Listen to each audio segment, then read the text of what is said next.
आदाब नाजरीन, मैं हूं नीलू और आप देख रहे हैं तफ्तीश। हमारे आसपास जुर्म हो रहे हैं, मुजरिम बेखौफ हैं, मगर हम मुजरिमों को चैन से नहीं बैठने देंगे क्योंकि हम कर रहे हैं तफ्तीश।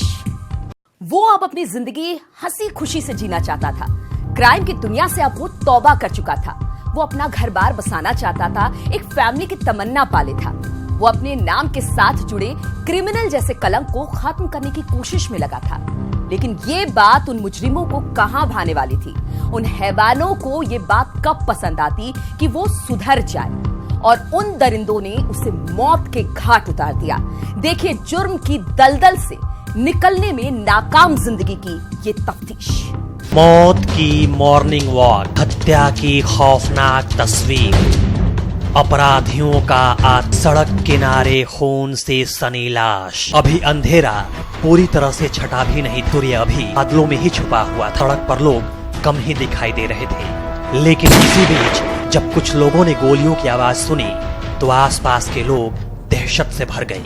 जब तक लोग मौके पर पहुंचे, अपराधी वारदात को अंजाम देकर फरार हो गए। सुबह सुबह कत्ल की वारदात से हर तरफ डर का एक माहौल बन गया।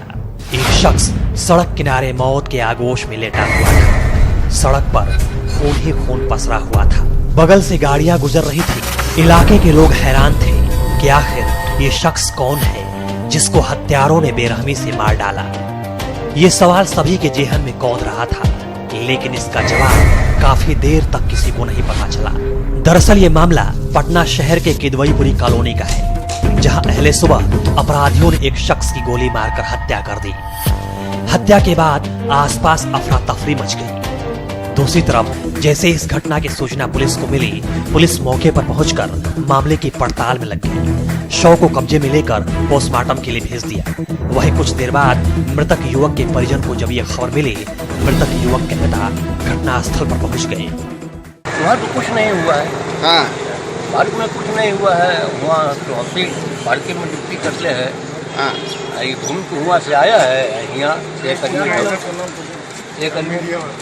एक आदमी जाके बोला है कि ऐसे ऐसे हो गया है। मिली जानकारी के मुताबिक मृतक युवक अपराध की दुनिया का जाना माना चेहरा था, जिसका नाम रवि राय था।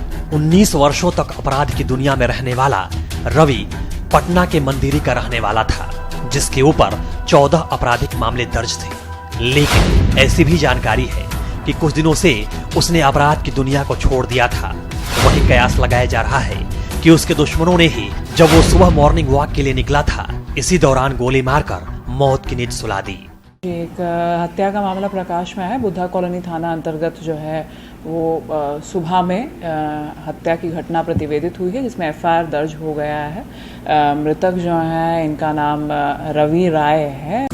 पुलिस के पास भी पूरी लिस्ट है, जिसमें मृतक रवि राय पर हत्या, लूट, रंगदारी, गोलीबारी के करीब 1.5 दर्जन मामले दर्ज हैं। लंबे समय तक बेऊर जेल में रहने के बाद रवि जमानत पर बाहर आया था। हालांकि लोगों के जरिए कुछ ऐसी भी जानकारी मिल रही है कि इन दिनों वो अपराध के बल पर विवादित जमीन का कारोबार कर रहा था। साथ ही जेल में रहने के दौरान भी रवि राय का कई कुख्यात अपराधियों से झगड़ा हुआ था। हालांकि जांच में जुटी पुलिस पूरे मामले की गहराई से पड़ताल कर रही है कि आखिर वो कौन अपराधी है जिसने रवि की गोली मारकर हत्या की है। पूरी घटना जो है उसको देखते हुए एक एसआईटी जो है सेंट्रल एसपी साहब जो उनके नेतृत्व में गठित हो गई, जिसमें SDPO law and order, town के साथ अन्य पदाधिकारी और बाकी हम लोगों की टीम्स जो हैं अन्य वैज्ञानिक अनुसंधान से संबंधित, उनको अटैच कर दिया है। और कोशिश है इसमें कि जल्द से जल्द इसमें हम लोगों को अपराध कर्मी जो हैं उन तक पहुंचने में सफलता मिले। मिली जानकारी के मुताबिक कुख्यात रवि राय को बाइक सवार अपराधियों ने सिर और सीने में 2 गोलियां मारी। दूसरी तरफ वारदात के बाद से ही पुलिस महकमे में खलबली मची हुई है।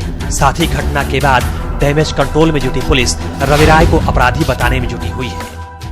देखिए अभी तक जो सामने आया है उसमें मृतक जो हैं इनके विरुद्ध फिलहाल जो हम लोगों की प्रिलिमिनरी जो जांच हुई है उसमें कई मामले जो हैं, लगभग दर्जन भर मामले तो कोतवाली, बुद्धा कॉलोनी और आसपास के थानों में निकल करके आए हैं, जिसमें इनके विरुद्ध रंगदारी, आर्म्स एक्ट और अन्य प्रॉपर्टी क्राइम के अपराध दर्ज थे। लेकिन सवाल ये उठता है कि क्या अपराधी के नाम पर पुलिस किसी की हत्या करने की छूट दे सकती है? पुलिस को चाहिए इस मामले की गहराई से जांच कर अपराधियों को सलाखों के पीछे पहुंचाए। तफ्तीश के लिए पटना से संजय कुमार की रिपोर्ट, न्यूज़ 18। हमारे समाज में अब दरिंदगी की कोई हद नहीं रह गई है। यहाँ अब इंसानियत का कोई मतलब नहीं रहा है। इंसान इतना वहशी हो सकता है आप तसव्वुर भी नहीं कर सकते। हम इंसान की शक्ल में भेड़िए हो गए हैं। दरिंदगी के दर्द में डूबी देखिए ये तफ्तीश। बेखौफ अपराधियों की करतूत,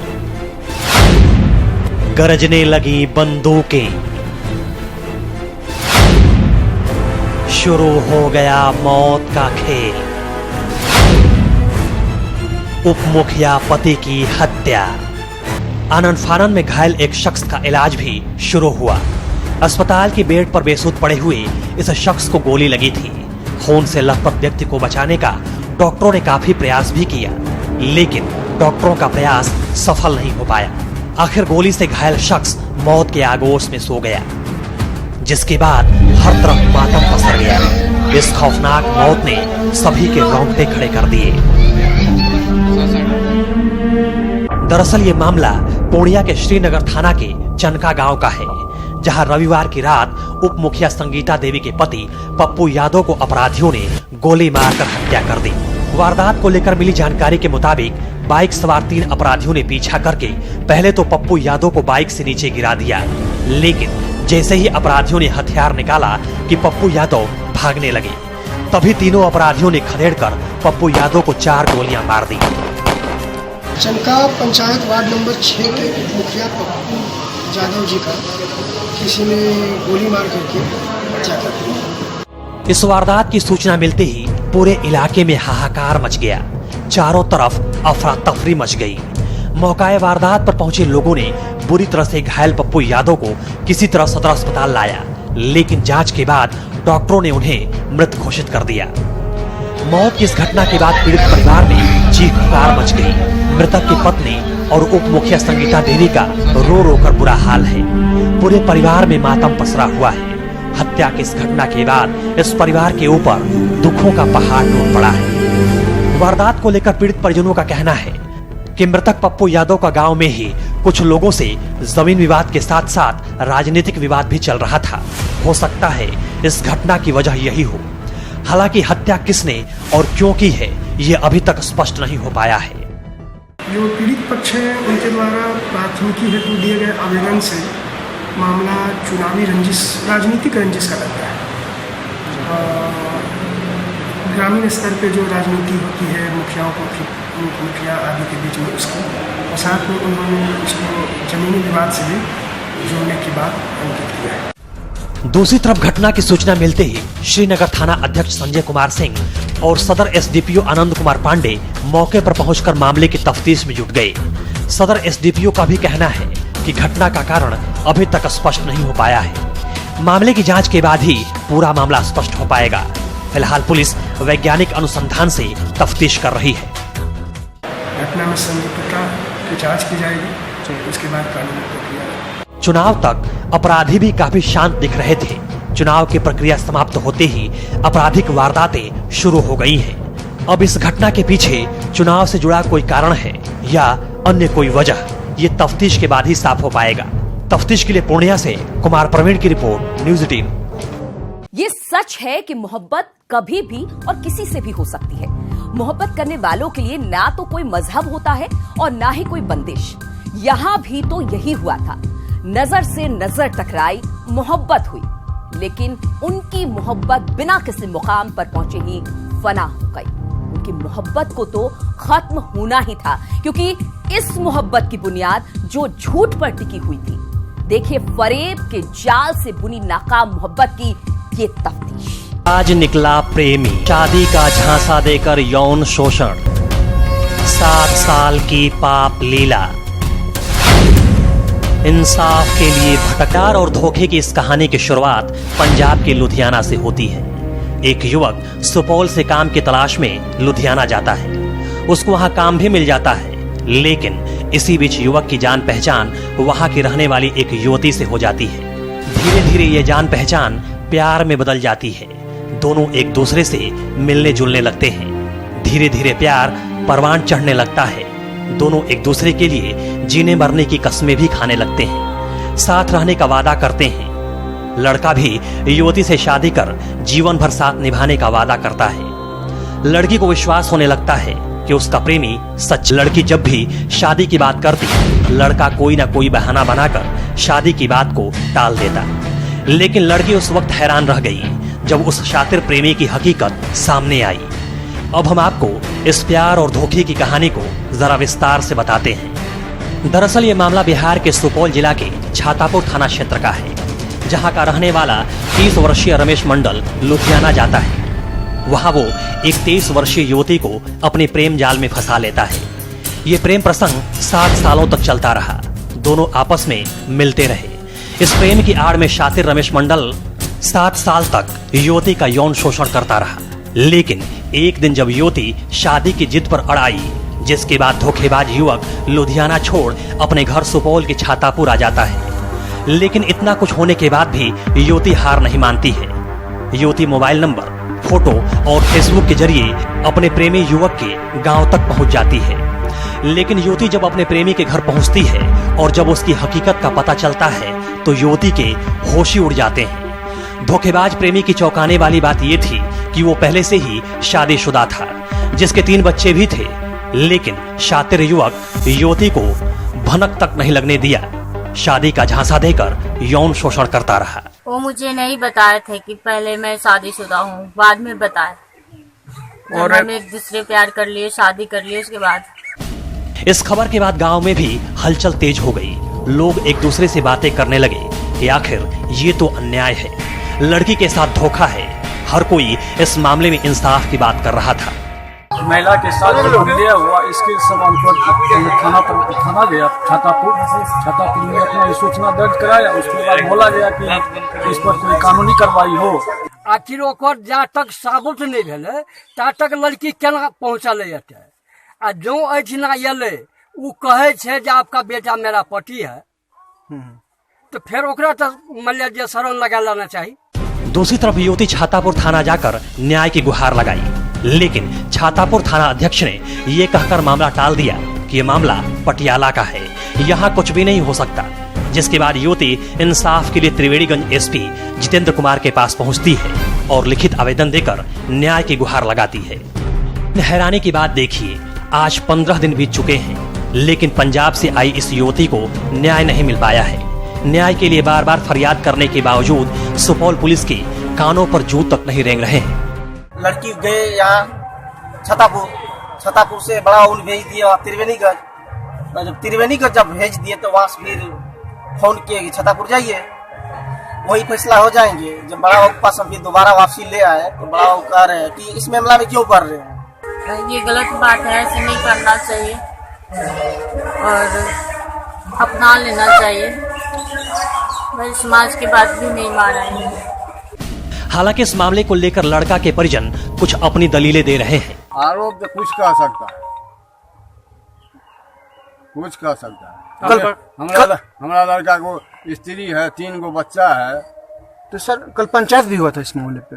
कल पंचायत किस चीज का हुआ था? तो पंचायत वाले सब वही से शादी कीजिए, हम कहे थे कर लेंगे, हमारा लड़का काम नहीं करेंगे। मामले को बढ़ता देख पुलिस के भी कान खड़े होने लगे, जिसके बाद थाना प्रभारी मामले की जांच कर कार्रवाई करने की बात कह रहे हैं। हालांकि सुनने में यह भी आ रहा है कि लड़की भी पहले से शादीशुदा थी, लेकिन उसका कहना है कि लड़के ने उसके धोखे में रखकर उसकी जिंदगी बर्बाद की है। अब देखना यह होगा कि आरोपी प्रेमी युवक पुलिस की गिरफ्त में कब तक आता है और पुलिस मामले की जांच कर पीड़िता को कब तक न्याय दिलाती है। तफ्तीश के लिए सुपौल से अभिषेक मिश्रा की रिपोर्ट, न्यूज़ 18। बिहार में जरायम का ग्राफ दिन ब दिन बढ़ता जा रहा है। यहाँ मुजरिमों के हौसले बुलंद है। वहां भी कुछ ऐसा ही हुआ। अचानक 3 लड़कों की गुमशुदगी ने इलाके में सनसनी फैला दी। उन लड़कों की गुमशुदगी एक मुअम्मा बन गई। क्या उन तीनों लड़कों को अगवा किया गया था या फिर कुछ और ही मामला है? ये जानने के लिए देखिए तफ्तीश। अपहरण से मची सनसनी, आखिर कहां गए लापता युवक? पीड़ित परिवार में पसरा मातम। 4 दिन से लापता हैं तीनों युवक। अपने लापता लाल के लिए विलाप कर रही हैं ये मां। आज अपने आप को सबसे अभागा महसूस कर रही हैं। जिन बेटों को देखकर इन माताओं के कलेजे को ठंडक मिलती थी, वो बेटे अचानक लापता हो गए हैं। जिनके अपहरण की खबर ने इन्हें भीतर से झकझोर के रख दिया है। इनके आंसू थमने का नाम नहीं ले रहे हैं। बार बार बेटों का चेहरा इन माताओं के आंखों के सामने नाचता है। आंखों से आंसू बरबस निकल पड़ते हैं। दिल तड़प उठता है। घरों में चित्कारें सुनाई देने लगती हैं।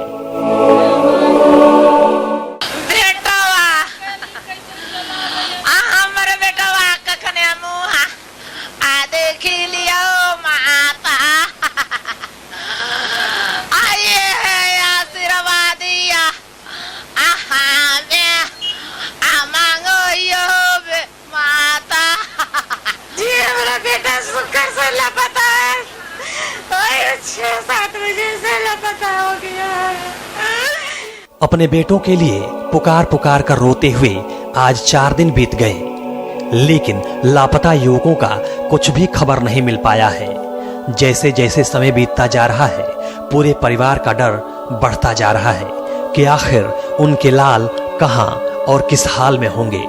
अपराधियों ने उनके साथ कैसा सलूक किया होगा। एक अनजाना सा भय बार बार दिल में यही सवाल पूछ रहा है कि आखिर उनके बेटे सही सलामत तो है ना।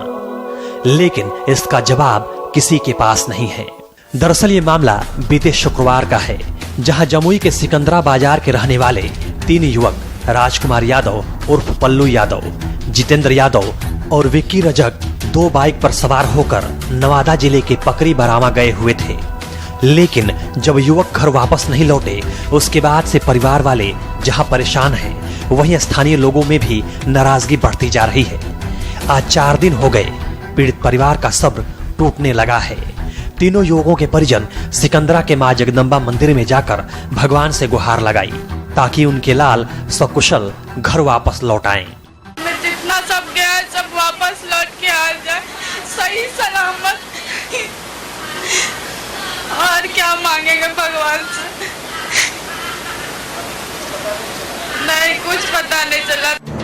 इस घटना के बाद परिजनों ने कौवाकोल थाना में अपहरण का केस भी दर्ज कराया है, लेकिन घटना के 4 दिन बीत जाने के बाद भी तीनों युवकों का कोई सुराग नहीं मिल सका है।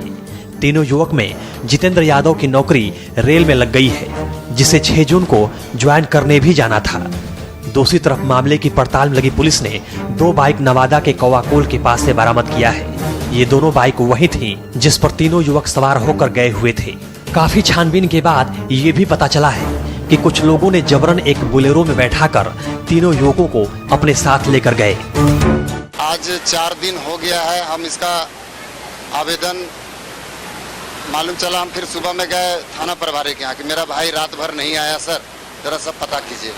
तो सिकंदरा थाना प्रभारी हमको अपने व्हाट्सएप पे हमको दिखाए कि 2 गाड़ी लवारिस रूप में हमको मिला है कौवाकोल थाना में, जो कदहर अहर के पास दोनों गाड़ी लवारिस रूप में बरामद हुआ।